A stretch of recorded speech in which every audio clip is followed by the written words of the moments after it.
قل هل يستوي الذين يعلمون والذين لا يعلمون، اے نبی کہہ دو کہ علم والا اور بغیر علم والا دونوں برابر نہیں ہو سکتا۔ ایک پڑھا لکھا اور ایک ان پڑھ دونوں برابر کیسے ہو سکتے ہیں؟ ہو جائے گا؟ کتنا صاف لفظوں میں فرمایا، اے نبی اعلان کر دیجئے کہ علم والے اور بغیر علم والے دونوں برابر نہیں ہو سکتے۔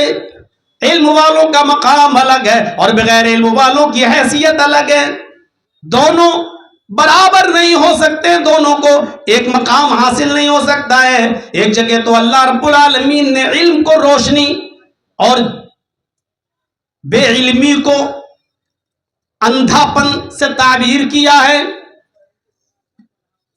قل هل يستوي الأعمى والبصير، اے نبی اعلان کر دو، کہہ دو کہ کتنی بہترین مثال دی، اندھا اور دیکھنے والا دونوں برابر نہیں ہو سکتے۔ اندھا اور دیکھنے والا، ایک آدمی سب کچھ دیکھ رہا ہے، ایک آدمی اندھا، دونوں برابر ہو جائیں گے؟ یہاں اندھا جاہل کو کہا ہے اور دیکھنے والا عالم کو کہا ہے، یعنی ہر عالم اور جاہل دونوں برابر نہیں ہو سکتے ہیں۔ نہیں کیا، کسی کا شاگرد نہیں رہا۔ جو امی ہے، ماں کے پیٹ سے پیدا ہونے کے بعد بچہ جس طریقے سے ان پڑھ ہوتا ہے، محمد رسول اللہ صلی اللہ علیہ وسلم بالکل اسی طریقے سے ہیں۔ کسی نے ABCD نہیں پڑھائی، چھوٹا آ بڑا آ نہیں پڑھایا، کسی کے سامنے ثانوِ تلمس طے نہیں کیا۔ بخاری کتاب و بدل وحی کے الفاظ اگر آپ دیکھیں تو جبرائیل آئے اور کہا اقرا یا محمد، اے محمد پڑھو، تو فطری طور پر جو جواب دینا تھا وہی دیا۔ اللہ کے نبی صلی اللہ علیہ وسلم نے فرمایا ما انا بقاری، میں پڑھا ہوا نہیں ہوں۔ پیدا ہوا تو باپ نہیں، 6 سال کے ہوئے تو ماں بھی چلی گئی، 8 سال کے ہوئے تو دادا بھی چھوڑ کے چلے گئے، پڑھاتا کون؟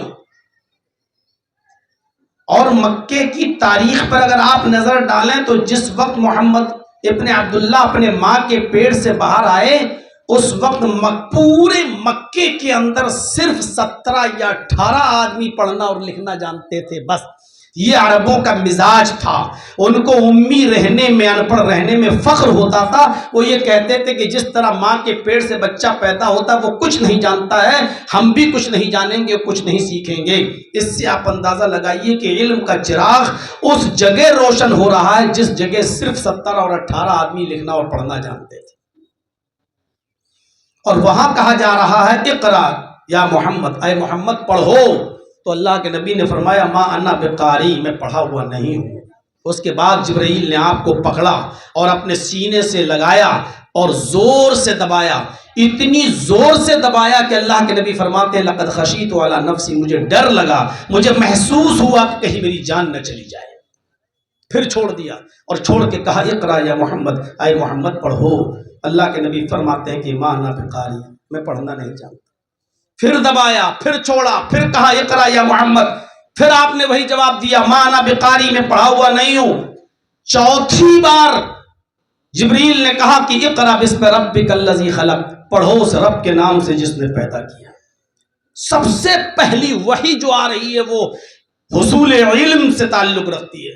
نماز پڑھنے کے لیے نہیں کہا جا رہا ہے، روزہ رکھنے کے لیے نہیں کہا جا رہا ہے، زکوٰۃ دینے کے لیے نہیں کہا جا رہا ہے، حج کرنے کے لیے نہیں کہا جا رہا ہے، رشتہ داروں کے ساتھ اچھا سلوک، پڑوسیوں کے ساتھ اچھے سلوک، یتیموں کے ساتھ اچھے سلوک، حقوق اور معاملات کی تعلیم نہیں دی جا رہی ہے، کیونکہ یہ ساری باتیں تو آپ تب اس پر عمل کریں گے جب آپ کے پاس علم ہوگا۔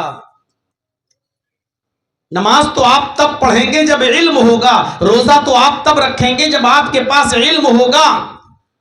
تو سب سے پہلے جو آپ کو دعوت دی گئی، جو آپ کے اوپر وحی نازل ہو رہی ہے، اس کا تعلق علم سے ہے۔ اقرا بسم ربک الذی خلق، پڑھو اس رب کے نام سے جس نے پیدا کیا۔ اور تعلیم بھی کتنی سلیس، اس رب کے نام سے پڑھو جس نے پیدا کیا۔ عرب کا مزاج تھا، ان سے پوچھو زمین و آسمان کس نے پیدا کیا، وہ کہیں گے اللہ۔ ان سے پوچھو آسمان سے بارش کون برساتا، وہ کہیں گے اللہ۔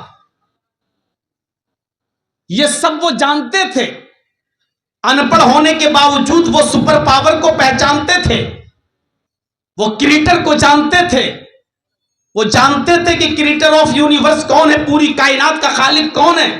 وہ یہ بھی جانتے تھے کہ ایک چھوٹی سی سوئی اور ماچس کا کھوکھلا بھی جب بغیر کسی بنانے والے کے وجود میں نہیں آ سکتا ہے تو اتنی بڑی زمین، اتنا بڑا آسمان، یہ چاند، یہ ستارے، یہ سورج، یہ سیارے، یہ کہکشائیں، یہ بغیر کسی بنانے والے کے کیسے وجود میں آ سکتا ہے، یہ وہ اچھی طریقے سے جانتے تھے۔ اس لیے کہا جا رہا پڑھو اس رب کے نام سے جس نے پیدا کیا۔ قرآن کریم کی چند آیتیں پڑھ کر ایک ہندو ڈاکٹر اسلام لے آیا۔ لَقَدْ خَلَقْنَا الْإِنسَانَ مِنْ صُلَالَةٍ مِّن طِينٍ ثُمَّ جَعَلْنَاهُ نُطْفَةً فِي قَرَارٍ مَّكِينٍ ثُمَّ خَلَقْنَا النُّطْفَةَ عَلَقَةً فَخَلَقْنَا الْعَلَقَةَ مُضْغَةً فَخَلَقْنَا الْمُضْغَةَ عِظَامًا فَكَسَوْنَا الْعِظَامَ لَحْمًا۔ قرآن کی یہ آیتیں پڑھ کر بھوپال کا ڈاکٹر شیو شکتی سروپ جو MBBS MS ڈاکٹر تھا، 28 سال 29 سال پہلے قرآن کی ان آیتوں کا ترجمہ پڑھتا ہے اور کہتا ہے کہ یہ قرآن آسمانی کتاب ہے۔ 1400 سال پہلے جب سائنس نے اتنی ترقی نہیں کی تھی تو محمد رسول اللہ کو یہ باتیں کس نے بتا دی؟ ہم نے انسان کو مٹی کے خلاصے سے پیدا کیا۔ لَقَدْ خَلَقْنَا الْإِنسَانَ مِنْ صُلَالَةٍ مِّن طِينٍ، مٹی کے خلاصے سے پیدا کیا۔ ثُمَّ جَعَلْنَاهُ نُطْفَةً فِي قَرَارٍ مَّكِينٍ، ہم نے پھر اس نطفے کو ایک مضبوط ٹھکانے پر پہنچا دیا۔ کس نے بتایا محمد رسول اللہ کو کہ وہ نطفہ، وہ پانی کا قطرہ مضبوط ٹھکانے پہنچ جاتا ہے؟ یہ تو آج ہماری سائنس بتاتی ہے۔ اتنی مضبوط جگہ پر اس پانی کے قطرے کو پہنچایا جاتا ہے کہ ملنے کے بعد، صحبت کے بعد عورت اٹھ جائے، چائے بنانے لگے، کھانا بنانے لگے، کام کرنے لگے، لیکن وہ نطفہ اتنے مضبوط ٹھکانے پر پہنچ جاتا ہے کہ وہاں سے ٹس سے مس نہیں ہوتا۔ اس مضبوط ٹھکانے کا علم محمد کو کیسے معلوم، جس نے کبھی زندگی میں سائنس نہیں پڑھی، بایو نہیں پڑھی، کیمسٹری نہیں پڑھی، فزکس نہیں پڑھی؟ یہ کیسے معلوم کہ وہ مضبوط ٹھکانے پر پہنچ جاتا ہے؟ ثم خلقنا النطفة علقة، پھر ہم نے اس نطفے کو، اس پانی کے قطرے کو جمع ہوا خون بنا دیا۔ فخلقنا العلقة مضغة، پھر ہم نے اس جمے ہوئے خون کو گوشت کا لوتھڑا بنا دیا۔ فخلقنا المضغة عظاما، پھر اس گوشت کے لوتھڑے کو ہم نے ہڈی بنا دیا۔ فکسونا العظام لحما، پھر اس ہڈی کے اوپر ہم نے ایکسٹرا گوشت چڑھا دیا۔ کہتا ہے کہ ہماری الٹرا ساؤنڈ مشین جو اب بنی ہے وہ بتاتی ہے کہ سیم ٹو سیم، ہو بہو اسی طریقے سے بچہ ماں کے پیٹ میں بنتا ہے۔ پہلے پانی کا قطرہ، پھر اس سے جمع ہوا خون، جمے ہوئے خون کے بعد گوشت کا لوتھڑا، اور اسی گوشت کو پھر ہڈی بنایا جاتا ہے، پھر اس ہڈی کے اوپر گوشت چڑھایا جاتا ہے۔ جو ترتیب قرآن نے بیان کی اور اسی ترتیب سے قرآن کی آیتیں محمد رسول اللہ نے دنیا والوں کو دی، اتنی بڑی سائنس محمد کو کس نے بتائی؟ دنگ رہ گیا۔ اور بھوپال کے کواڑی مارکیٹ میں جو اہل حدیث مسجد بنی ہے وہیں آتا ہے، اور آنے کے بعد وہاں کے عالم کے ہاتھ پر اسلام قبول کرتا ہے اور اسلام کے اندر انٹری کر لیتا ہے۔ آج اس کا نام اسلام الحق ہے، اس کی بیوی کا نام خدیجہ ہے، اس کی بیٹی کا نام عائشہ ہے۔ صرف قرآن کی چند آیتیں اس نے پڑھی اور اس کو سمجھ میں آ گیا کہ قرآن کے اندر کتنی بڑی سائنس ہے۔ اس مدرسے کے اندر جو بچے پڑھ کر حافظ ہو رہے ہیں اور نکلے ہیں، میرے بھائیوں گزارش ہے کہ اس قرآن کی قدر کریں۔ اب قرآن پڑھ کر بیٹھ نہ جائیں۔ آپ جس سبجیکٹ کے اسپیشلسٹ ہیں، قرآن میں آپ کو وہ سبجیکٹ ملے گا۔ اگر آپ ماہر فلکیات ہیں تو پڑھیے اذا السماء انفطرت واذا الکواکب انتثرت۔ ماہر فلکیات کو قرآن اس انداز میں جواب دیتا ہوا نظر آئے گا۔ اگر آپ بایو پڑھتے ہیں تو پڑھیے لقد خلقنا الانسان من سلالۃ من طین. قرآن میں بایو بھی ملے گی، قرآن میں کیمسٹری بھی ملے گی، قرآن میں فزکس بھی ملے گی. دنیا میں کوئی علم ایسا نہیں ہے جو قرآن کے اندر موجود نہ ہو. اور جب یہ کہا جائے کہ قرآن کا علم حاصل کرو تو معاف کیجئے گا اس میں آٹومیٹک یہ چیز شامل ہے کہ دنیاوی علم بھی حاصل کرو. اس لیے کہ یہ ڈاکٹر شیو شکتی سروپ کسی مدرسے میں نہیں پڑھا تھا، اس نے پہلی اور دوسری جماعت نہیں پڑھی تھی، اس نے قرآن کو سائنس کی روشنی میں سمجھا اور ایمان لے آیا. دنیا میں سارے لوگ مدرسوں میں نہیں پڑھتے، ان کے سامنے آپ قرآن کو کیسے پیش کریں گے؟ اللہ کرے کہ ایک دن یہ لوگ بھی اسلام کی دولت سے مالا مال ہو جائیں، امبانی جی، اڈانی جی. اب آپ ان سے کہیے کہ زکوٰۃ نکالو تو کیسے نکالیں گے؟ ان کے پاس دولت اتنی ہے کہ کوئی حساب کتاب ہے. اب اگر یہ زکوٰۃ نکالیں گے تو جب تک میتھ نہیں پڑھیں گے، میتھمیٹکس کے اصول نہیں جانیں گے، تب تک زکوٰۃ نہیں نکال پائیں گے. ہمیں معلوم ہے جرجیت صاحب میتھ نہیں پڑھے، 40 روپے میں 1 روپیہ دینا ہے، 100 روپے میں 2.5 روپے دینا ہے، 1000 روپے میں 25 روپے دینا ہے. لیکن جس کے پاس کروڑوں اربوں خربوں روپیہ ہو اور اپنے روپے کا کوئی حساب نہ ہو، ان سے پوچھو کہ وہ اپنے مال کی زکوٰۃ کیسے دے گا؟ بغیر میتھ پڑھے ہوئے اور بغیر کیلکولیٹ کیے ہوئے کیسے نکالے گا؟ علم الفرائض جو سب سے ٹف موضوع ہوتا ہے. جرجیت صاحب مر گئے، جرجیت صاحب کے انتقال کے بعد جرجیت صاحب کی بیٹی کا جرجیت صاحب کی وراثت میں کتنا حق ہے، ان کے بیٹوں کا کتنا حق ہے، جرجیت صاحب کی ماں ہے تو وہ حق پائیں گی یا نہیں پائیں گی، جرجیت صاحب کی بہن کو حصہ ملے گا یا نہیں. کسی کا حق 1/2، کسی کا حق 1/4، کسی کا حق 1/6، کسی کا حق 1/8. جب تک آپ میتھ نہیں پڑھیں گے آپ وراثت کیسے، میراث کو کیسے تقسیم کریں گے؟ اس لیے قرآن کو جو پڑھے گا وہ میتھ بھی پڑھے گا، قرآن جو پڑھے گا وہ سائنس بھی پڑھے گا، قرآن جو پڑھے گا اس کے سامنے فزکس، کیمسٹری، سارے علوم اس کے سامنے ہونا چاہیے. اسی لیے کہا گیا نا خیرکم من تعلم القرآن وعلمہ، تم میں سب سے بہتر لوگ وہ ہیں جو قرآن کو پڑھتے ہیں اور پڑھاتے ہیں، سیکھتے ہیں اور سکھاتے ہیں. یہ قرآن کی خصوصیت رہی ہے. قرآن مکے میں نازل ہوا تو اللہ تعالیٰ نے مکے کو ام القریٰ بنا دیا، جو برائیوں کی ماں تھی. مکہ برائیوں کی جڑ، برائیوں کی ماں. قرآن کی برکت سے اللہ نے اس کو ام القریٰ بنا دیا. قرآن جس مہینے میں نازل ہوا اللہ تعالیٰ نے اس مہینے کو سید الشہور، تمام مہینوں کا سردار بنا دیا. رمضان کا مہینہ جس مہینے میں قرآن نازل ہوا، کام مہینہ تھا قرآن کے نزول سے پہلے، لیکن اللہ نے جب اس مہینے میں قرآن اتارا تو قرآن کو سید الشہور، تمام مہینوں کا سردار بنا دیا.